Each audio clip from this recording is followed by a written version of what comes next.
여러분, 안녕하십니까? 저는 올해로 85살, 지금도 진료실에 앉아 있는 노의사입니다. 오늘은 제가 가장 마음 아프게 여기는 병, 그리고 여러분이 꼭 알고 계셔야 할 병, 바로 치매에 대해 말씀드리려고 합니다. 치매 참 낯설고 무섭게 들리시죠?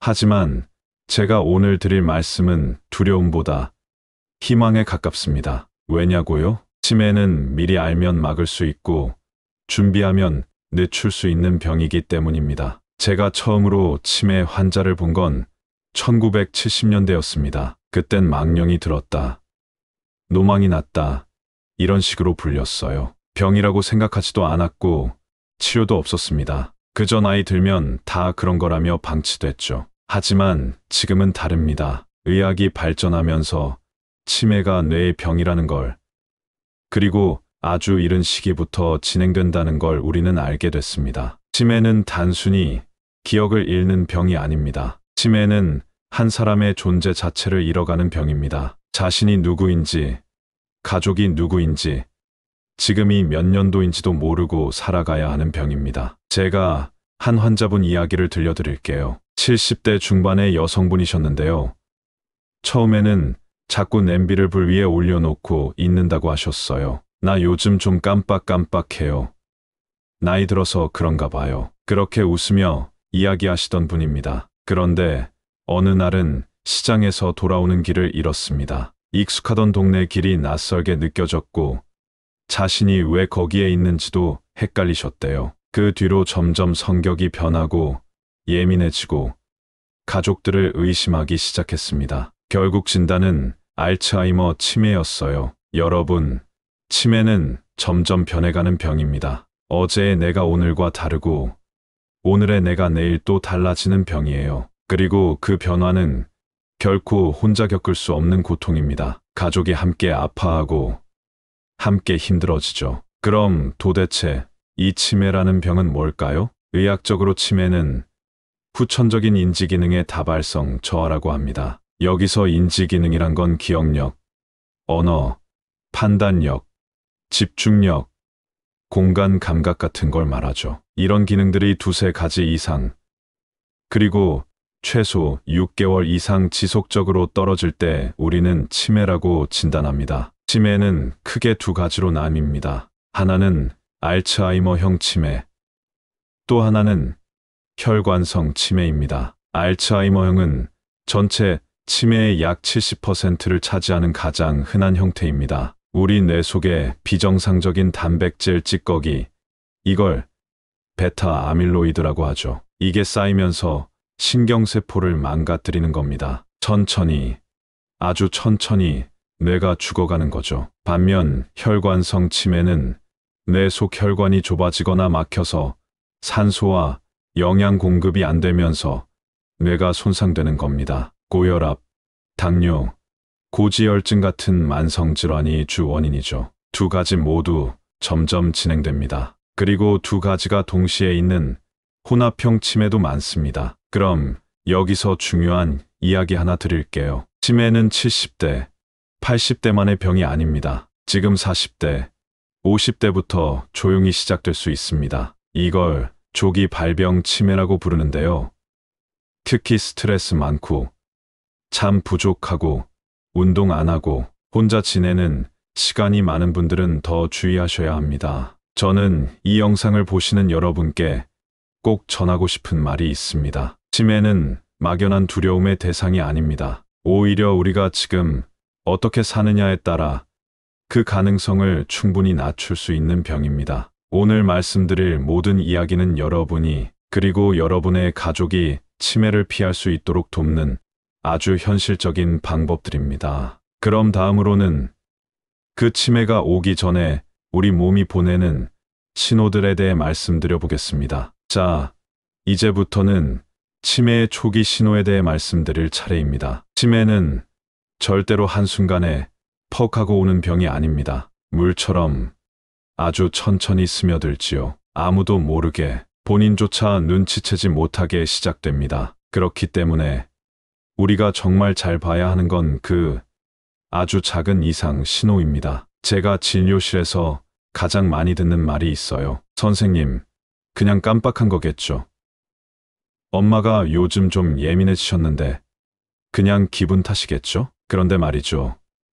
그 깜빡이 계속되면 그건 깜빡이 아니라 신호입니다. 자, 하나씩 보겠습니다. 첫 번째 신호, 반복되는 기억력 저하. 특히 최근 기억이 자주 사라집니다. 오래전 일은 기억하면서 방금 한 일은 전혀 기억하지 못하는 거예요. 예를 들어 이런 식이죠. 아까 밥 드셨어요? 아니, 아직 안 먹었는데. 근데 실제로는 방금 밥을 다 드셨습니다. 이게 반복되면 단순한 건망증이 아닙니다. 두 번째, 말이 어눌해지고 단어가 잘 떠오르지 않습니다. 말을 하다가 단어를 자꾸 잊어버립니다. 저기 그거 있잖아.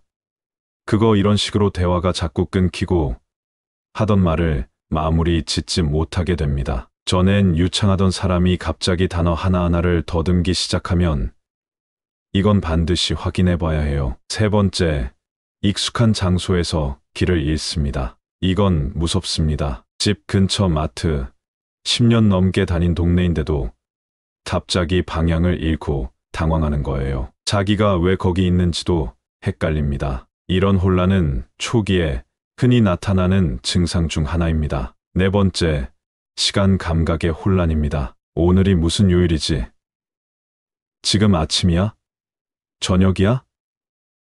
시간을 자꾸 헷갈리고 어제와 오늘, 아침과 저녁이 뒤섞입니다. 심한 경우엔 지금이 몇 년도인지도 모르게 됩니다. 다섯 번째, 성격이 변합니다. 전엔 다정하고 유쾌하던 분이 갑자기 짜증이 많아지고 의심이 심해지고 심지어 가족을 믿지 못하게 됩니다. 우리 아들이 내 돈을 훔쳐갔다.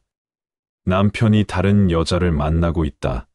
이런 피해망상이 나타나기도 합니다. 이건 환자 본인보다도 가족들이 가장 먼저 느끼는 변화예요. 그래서 가족의 눈과 귀가 정말 중요합니다. 여섯 번째, 판단력이 떨어집니다. 기온이 영하인데 반팔을 입고 나가거나 보이스피싱 전화를 받고도 의심하지 않고 돈을 보내버립니다. 그동안 잘하던 일도 갑자기 못하게 되고 금전 관리도 서툴러집니다. 일곱 번째, 일상생활의 능력이 떨어집니다. 가스불을 끄는 걸 자꾸 잊고 리모컨 작동법을 모르게 되고 휴대폰 사용이 점점 어려워집니다. 처음엔 기계가 고장났나 하는데 사실은 뇌의 집행 기능이 떨어진 것입니다. 이런 증상들이 12개 정도 가끔 나타나는 건 누구에게나 있을 수 있습니다. 저도 요즘은 이름이 가끔 생각 안 날 때가 있어요.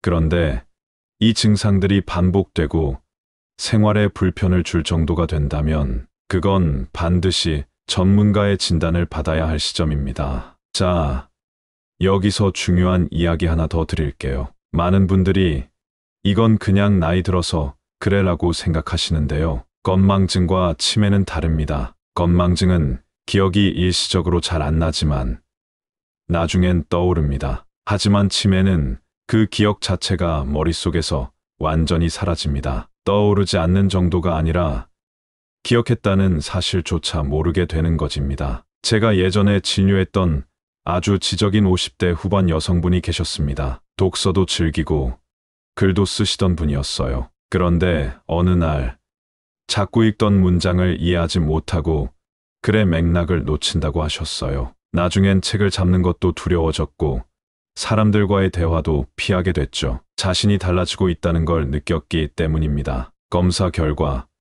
초기 알츠하이머형 치매로 진단되었습니다. 다행인 건 초기 발견이 되었기에 약물 치료와 생활 습관 조절로 지금도 큰 변화 없이 지내고 계신다는 겁니다. 이처럼 조기에 발견하면 우리가 할 수 있는 일이 많습니다. 진행을 늦추고 삶의 질을 유지할 수 있어요. 마무리로 꼭 드리고 싶은 말이 있습니다. 치매는 두려운 병이 맞습니다. 하지만 더 무서운 건 늦게 발견하는 것입니다. 설마 내가 하는 순간부터 몸이 보내는 작은 신호들을 잘 들어보셔야 합니다. 이 치매를 예방할 수 있는 습관들, 지금부터 무엇을 하면 좋을지에 대한 이야기로 이어가겠습니다. 우리가 어떻게 살면 치매를 멀리할 수 있는지를요. 기대하셔도 좋습니다. 자, 이제 우리가 가장 궁금해하는 이야기로 들어가 볼까요? 그럼 어떻게 해야 치매를 막을 수 있습니까? 이 질문, 진료실에서 정말 많이 듣습니다. 결론부터 말씀드리자면, 치매는 완전히 예방할 수는 없지만, 충분히 늦출 수 있고, 예방 가능성도 매우 높습니다. 그 열쇠는 생활 습관에 있습니다. 제가 지금부터 말씀드리는 7가지만 하루하루에 잘 녹여내신다면 당장 내일부터 치매 예방을 시작하실 수 있어요. 첫 번째, 매일 걷기, 꾸준한 운동입니다. 운동은 단순히 몸만 건강하게 만드는 게 아닙니다. 뇌에 산소와 혈액을 풍부하게 공급해줍니다. 뇌세포는 혈액 공급이 잘 될수록 건강하게 유지됩니다. 걷기, 가벼운 스트레칭, 계단 오르기, 이런 간단한 운동만으로도 치매 위험이 3040% 낮아진다는 연구 결과가 있어요. 하루 30분 걷기. 이게 가장 기본입니다. 혼자 걷기 심심하면 동네 친구와 함께 하셔도 좋고 노래 들으면서 걸으셔도 좋습니다. 중요한 건 매일 하는 것. 이게 핵심이에요. 두 번째, 건강한 식습관. 내가 좋아하는 음식입니다. 치매 예방에 도움이 되는 식단을 브레인 푸드라고 부릅니다. 대표적으로는 등푸른 생선, 올리브유, 견과류, 채소와 과일, 그리고 통곡물입니다. 반대로 가공식품, 트랜스 지방, 과한 당분은 뇌 건강에 매우 해롭습니다. 특히 지중해식 식단은 치매 위험을 낮추는 대표적인 식단으로 전 세계적으로 인정받고 있어요. 저는 이렇게 기억하시라고 말씀드립니다. 색깔 있는 채소, 기름기 없는 단백질, 가공 안 된 음식, 그리고 물 많이. 세 번째, 사람들과 자주 어울리기입니다. 치매는 외로움과 고립 속에서 더 빨리 찾아옵니다. 혼자 있는 시간이 길어질수록 뇌 활동이 줄어들고 인지 기능이 떨어집니다. 반대로 사람들과 대화를 나누고 이야기를 듣고 반응하는 행위는 뇌를 계속 움직이게 만듭니다. 친구들과의 점심 약속, 동네 모임, 복지관 프로그램 참여, 아니면 손주들과의 영상 통화라도 좋습니다. 혼자 있는 시간이 길다고 느끼신다면 의식적으로 사람과 연결되는 시간을 하루에 30분만이라도 만들어 보세요. 네 번째, 뇌를 쓰는 취미를 가지는 겁니다. 뇌도 근육처럼 안 쓰면 약해지고 쓰면 강해집니다. 책을 읽고 글을 쓰고 퍼즐을 맞추고 악기를 배우고 심지어 새로운 요리를 시도해보는 것까지도 모두 뇌 운동입니다. 어르신들 중엔 이 나이에 무슨 공부냐 하시지만 바로 그 태도가 뇌를 멈추게 하는 겁니다. 저는 85세인데도 요즘 새로 스마트폰 사진 편집을 배우고 있어요. 배우는 즐거움이 뇌를 살리는 겁니다. 다섯 번째, 충분한 수면입니다. 수면은 뇌의 청소 시간입니다. 우리가 자는 동안 뇌 안의 노폐물과 베타아밀로이드, 단백질이 제거됩니다. 이 단백질이 쌓이면 바로 알츠하이머, 치매로 이어지게 되죠. 하루 78시간의 깊은 잠.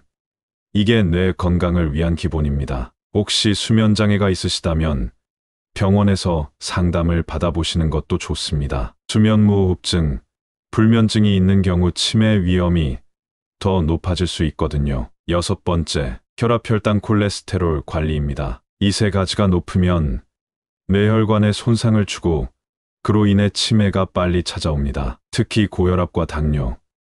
이 두 가지는 치매의 주요 위험 요인입니다. 따라서 40대 이후부터는 정기적인 건강검진, 그리고 꾸준한 약 복용과 식단 조절이 정말 중요합니다. 혈관이 건강해야 뇌도 건강하다, 이 말 꼭 기억하세요. 일곱 번째, 우울증 예방입니다. 우울한 감정은 뇌 기능을 둔하게 만들고 장기적으로는 치매의 위험을 높입니다. 특히 노년기 우울증은 자주 놓치는 위험 신호입니다. 그냥 기분이 저기압한 게 아니라 무기력, 집중력 저하, 식욕 변화 등으로 표현되기도 하거든요. 가벼운 운동, 햇볕 쬐기, 소소한 성취 경험이 우울감 해소에 도움이 됩니다. 필요하다면 전문가 상담도 꼭 받아보시고요. 자, 이렇게 7가지를 말씀드렸습니다. 우울증 예방. 이건 특별한 약도 돈 드는 치료도 아닙니다. 지금 당장 오늘부터 바꿀 수 있는 것들입니다. 지금 이 영상 보시는 분들 중 내가 60인데 지금 시작해도 되나? 이미 치매 초기인데 의미 있나? 이렇게 생각하실 수 있어요. 그런데요, 지금 시작하셔도 10년 후 삶의 질이 달라집니다. 그건 제가 50년간 환자들을 보며 직접 목격한 진실입니다. 다음으로, 만약 우리 가족이 치매 진단을 받았다면 어떻게 대처해야 하는가? 그 구체적인 방법들을 함께 나누겠습니다. 우리 함께 두려워하지 않고 지혜롭게 준비해 봅시다. 만약 우리 가족 중 누군가가 치매 진단을 받았다면 우리는 어떻게 해야 할까요? 누구보다 가까운 가족이기 때문에 우리는 더 혼란스럽고 더 두렵고 어떨 땐 화가 나기도 합니다. 제가 지금까지 수천 명의 가족들을 만나면서 늘 강조해온 것이 있습니다. 치매는 환자 혼자 앓는 병이 아닙니다. 가족 전체가 함께 겪는 병입니다. 그리고 그 병을 어떻게 대하느냐에 따라 환자의 상태도 가족의 삶도 완전히 달라집니다. 오늘은 그 대처법을 5가지로 나눠서 말씀드리겠습니다. 첫 번째, 이해가 먼저입니다. 설득보다. 치매 환자는 논리적으로 이해하거나 설득이 되는 상태가 아닙니다. 예를 들어, 엄마, 그건 아니에요. 분명히 내가 했어요. 아버지, 약은 이미 드셨어요. 왜 또 드시려 해요? 이런 대화는 오히려 환자를 불안하게 만들고 분노하게 만듭니다. 치매는 기억과 판단력의 병입니다. 틀린 게 아니라 그렇게밖에 느껴지지 않는 겁니다. 가족으로서 우리가 해야 할 일은 정답을 알려주는 것이 아니라 그분의 세계를 이해해 주는 것입니다. 아, 엄마는 지금 이게 현실이라고 느끼고 계시는구나. 이렇게 접근하면 대화가 훨씬 부드러워집니다. 두 번째, 감정을 먼저 받아주는 것. 환자들이 화를 내고 울고 갑자기 불안해지는 건 기억을 잃는 두려움 때문입니다. 말로는 표현하지 못하지만 속으로는 내가 뭔가 잘못되고 있다는 강한 불안감을 느끼고 있어요. 그럴 때 우리가 해야 할 건 논쟁이 아니라 공감입니다. 아버지, 속상하셨죠? 엄마, 그게 참 억울하셨겠다. 이 한마디가 환자의 불안한 마음을 많이 진정시켜줍니다. 그 사람이 느끼는 감정을 있는 그대로 인정해 주는 것. 그게 가장 강력한 약입니다. 세 번째, 반복되는 질문에는 새로운 답변보다 반복된 평온함을. 이거 뭐야? 밥 언제 먹어? 오늘 며칠이야? 같은 질문을 하루에 10번, 20번씩 하십니다. 가족들은 지치죠. 아까 말했잖아. 이렇게 소리치게 되기도 합니다. 그런데 이 질문은 답을 듣기 위해서가 아니라 불안해서 나오는 경우가 많습니다. 그래서 그때마다 같은 어조로, 같은 미소로, 괜찮아, 여기 있어, 걱정 말라는 메시지를 주시는 게 훨씬 중요합니다. 질문보다 느낌에 반응하는 것. 그게 진짜 대화입니다. 네 번째, 일상에서 역할을 주는 것. 치매 환자도 누군가에게 필요한 존재가 되고 싶어 합니다. 엄마, 이 수건 좀 개켜줄래요? 아버지, 식탁 좀 닦아주세요. 이런 작은 부탁이 환자에게는 자존감을 지키는 기회입니다. 나는 아직 할 수 있는 게 있구나. 이 느낌은 치매의 진행을 늦추는 데에도 큰 도움이 됩니다. 가만히 있게 하는 것보다 작은 일이라도 역할을 주는 것. 그게 훨씬 낫습니다. 다섯 번째, 간병자는 희생자가 아니라 관리자가 되어야 합니다. 가족 중 한 사람이 혼자 모든 걸 짊어지면 그분도 병이 됩니다. 분노, 탈진, 우울. 이게 결국 또 다른 고통으로 이어집니다. 그래서 저는 가족들에게 이렇게 말씀드립니다. 간병은 팀플레이입니다. 주가는 A가, 야가는 B가, 병원 동행은 C가. 이렇게 역할을 나누고 돌봄 일지를 남기고 힘들 땐 쉼표를 찍는 것. 그리고 지역복지관, 요양서비스, 정부 지원 프로그램도 적극적으로 활용하셔야 합니다. 내가 끝까지 희생하겠다. 이건 미덕이 아니라 모두를 위험하게 만드는 길입니다. 간병자는 병과 싸우는 전략가가 되어야 합니다. 감정에만 매달리면 가족도 환자도 다 지칩니다. 마지막으로 꼭 드리고 싶은 말이 있습니다. 치매는 슬픈 병이지만 그 안에서도 여전히 사랑이 남아 있습니다. 어떤 환자분은 자신의 딸 이름도 아내 얼굴도 잊었지만 그 사람이 자기를 바라보는 눈빛은 기억했습니다. 누군지는 모르겠지만 이 사람이 날 사랑하는 건 알겠어. 이게 바로 치매 환자의 마음입니다. 우리가 끝까지 줄 수 있는 건 정답이 아니라 따뜻한 시선입니다. 그리고 그 시선 하나가 어떤 약보다 환자에게는 더 큰 위안이 될 수 있습니다. 다음에는 치매에 대한 오해와 진실들에 대해 이야기해 보겠습니다. 아직도 많은 분들이 치매는 치료가 아예 안 된다거나 기억만의 문제다라고 알고 계시는데요. 과연 진실은 무엇일까요? 저와 함께 더 깊이 들어가 보시지요. 살다 보면 이런 이야기를 자주 듣습니다. 아휴, 치매는 걸리면 끝이야. 치매는 약도 없다면서요? 그냥 늙어서 기억력이 떨어지는 거지.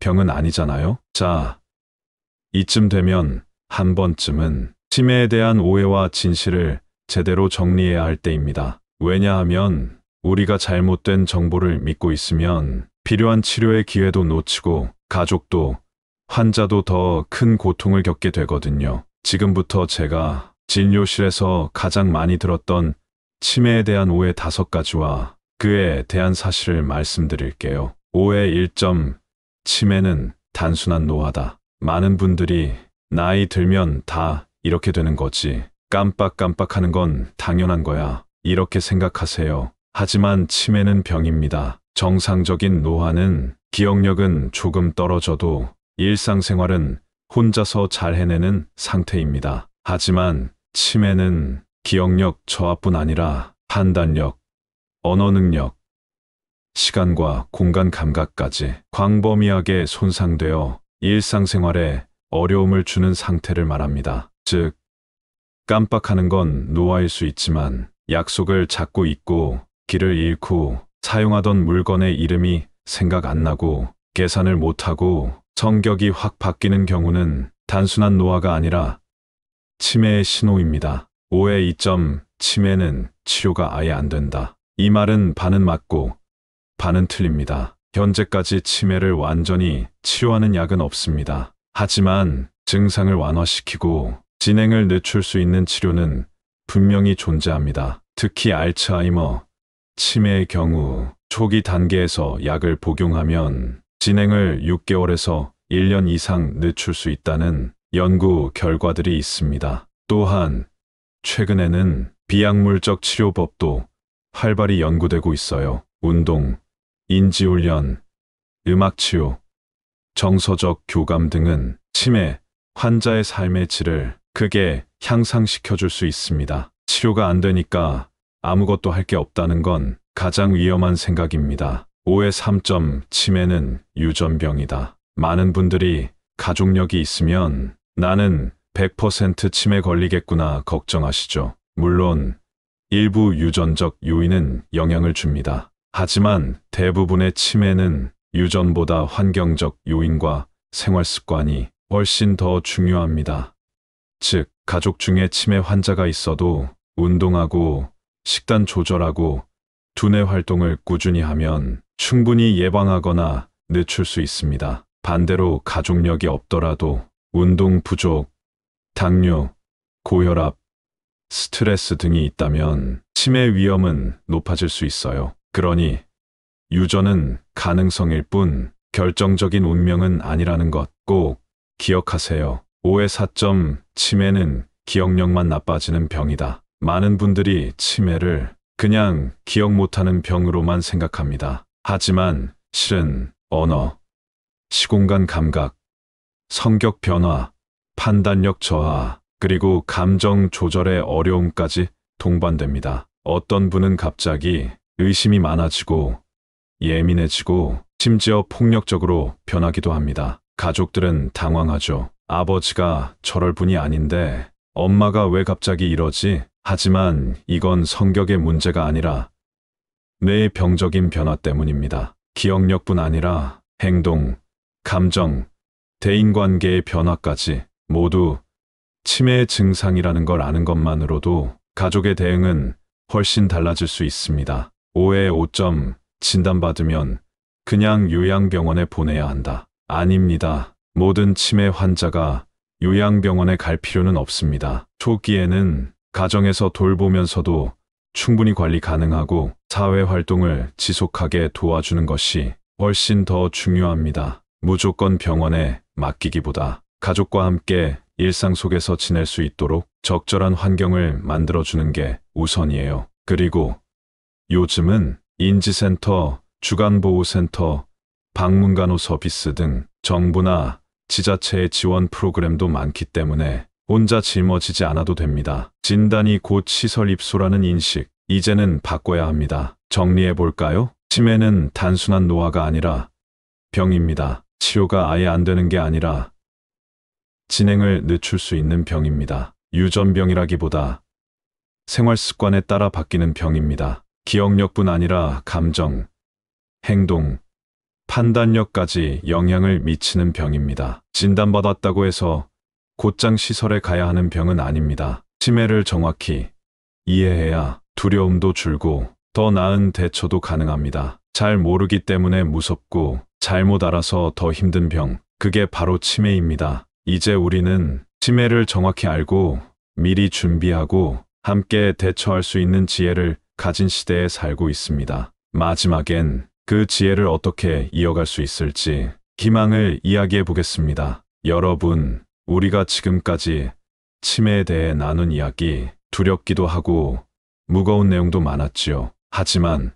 오늘은 그 모든 이야기를 희망으로 마무리하려고 합니다. 제가 진료실에서 만난 수많은 치매 환자들과 가족들, 그분들 덕분에 저는 이렇게 말할 수 있습니다. 치매는 끝이 아니라 또 하나의 시작이다. 오늘은 그런 이야기들을 3가지로 나누어 말씀드려 볼게요. 첫 번째, 치매는 우리를 더 천천히 살게 해줍니다. 저는 치매를 삶의 속도를 바꾸는 병이라고도 말합니다. 환자와 함께 살다 보면 우리는 자주 멈춰야 합니다. 천천히 말해야 하고, 천천히 걷고, 천천히 기다려야 하죠. 처음엔 답답하고 속이 타들어갑니다. 하지만 어느 순간 그 느린 시간 속에서 우리가 잊고 지내던 것들을 다시 보게 됩니다. 어머니의 미소, 아버지의 손길, 어릴 적 함께 웃던 기억들, 바쁘게 살던 우리가 다시 가족의 소중함을 느끼게 되는 순간들. 그건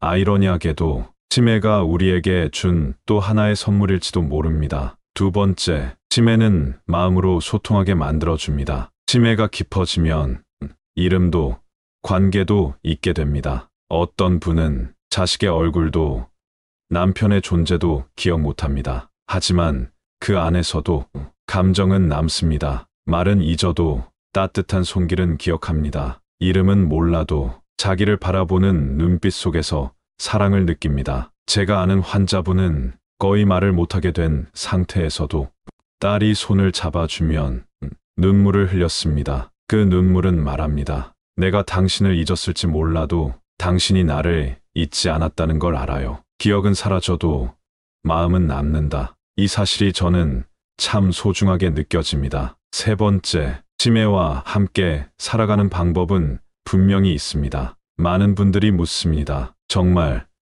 치매와 함께 살아갈 수 있을까요? 저는 말합니다. 예, 가능합니다. 완벽하지 않아도 괜찮습니다. 무너지지 않고 함께 버텨내는 것만으로도 이미 충분히 잘하고 계신 겁니다. 지금은 돌봄에 대한 인식도 바뀌고 있고 정부의 지원도 조금씩 늘어나고 있으며 무엇보다 서로를 이해하고 연결하는 문화가 생겨나고 있습니다. 예전처럼 치매를 부끄러워할 필요도 없습니다. 조기 진단을 받고 적극적인 치료를 받고 사랑하는 사람들과 함께 이겨내는 것, 그것이 오늘날 우리가 만들 수 있는 새로운 치매의 시대입니다. 끝으로 제가 좋아하는 한 문장을 여러분께 들려드리고 싶습니다. 기억이 사라져도 사랑은 남습니다. 이 말은 수십 년을 치매 환자 곁에서 살아온 어느 가족이 저에게 해준 이야기입니다. 기억은 그려질 수 있습니다. 이름은 잊혀질 수 있습니다. 하지만 그 사람이 내게 얼마나 소중했는지는 절대로 사라지지 않습니다. 치매는 우리의 시간을 빼앗지만 우리의 존엄과 사랑, 그리고 희망까지 빼앗을 수는 없습니다. 지금 이 영상을 보고 계신 분들, 혹시 누군가 치매로 인해 힘든 시간을 보내고 있다면 제가 꼭 이렇게 전해드리고 싶습니다. 당신은 혼자가 아닙니다. 우리에겐 도움을 줄 수 있는 많은 손이 있고 함께 걸어갈 수 있는 많은 사람들이 있습니다. 그리고 무엇보다 지금 그 사람의 곁을 지키고 있는 당신의 존재가 누군가에게는 무엇보다 큰 위로와 희망이 됩니다. 지금까지 들어주셔서 고맙습니다. 저는 85세 노의사, 치매와 함께 살아온 사람입니다. 우리 모두가 잊지 말아야 할 진짜 이야기를 기억해 주셔서 감사합니다.